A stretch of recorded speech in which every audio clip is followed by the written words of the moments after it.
Alors c'est un sujet que je connais en fait depuis très longtemps et donc j'ai commencé à mettre de côté de la documentation sur les histoires d'assassinats de femmes bien sûr, partout en France mais particulièrement en Bourgogne puisque j'y vis et j'y travaille, donc j'ai eu accès à pas mal de témoignages en fait. Alors bien sûr à toutes les émissions, vidéos, articles qui sont parus dans la presse, mais également à des témoignages directs de gendarmes ou de journalistes qui ont suivi un certain nombre d'affaires d'assassinats de femmes dans la région. Voilà. Alors c'est aussi un sujet qui m'intéresse puisque je suis présidente de Solidarité Femmes à Dijon, donc il y a une association qui vient en aide aux femmes victimes de violences conjugales. Donc on sait qu'en France, tous les 2 jours et demi, une femme meurt sous les coups de son conjoint. Donc voilà, j'ai voulu aussi relier un petit peu ces 2 propos à travers une histoire d'une série de meurtres où on va retrouver toutes sortes en fait, de mobiles qui vont du meurtre conjugal au tueur en série de passage, au prédateur. Voilà. En réalité, quand j'ai vraiment commencé de réfléchir à la manière dont j'allais tourner ce livre, j'avais 2 options, soit le documentaire, soit la fiction.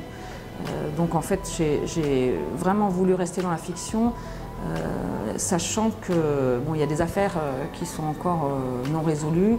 il y a des vraies personnes derrière toutes ces affaires, et en voulant aller trop près, pour le coup, ce que je fais quand même plutôt habituellement, mais là en voulant coller de trop près à la réalité, je risquais de me couper et de vouloir utiliser des détails et des choses qui ont réellement existé. Donc j'ai préféré mettre de côté toute la documentation, tout ce que j'avais pu cumuler comme témoignages, archives, etc.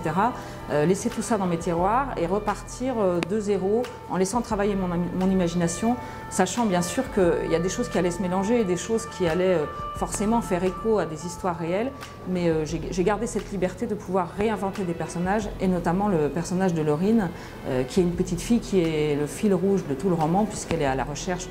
elle-même de l'assassin de sa mère. Donc ça, c'est un personnage totalement inventé, aussi avec des références cinématographiques, mais en tout cas qui n'a plus rien à voir avec les crimes. Donc voilà, ça me laissait une plus grande liberté pour traiter ces sujets et pour les développer.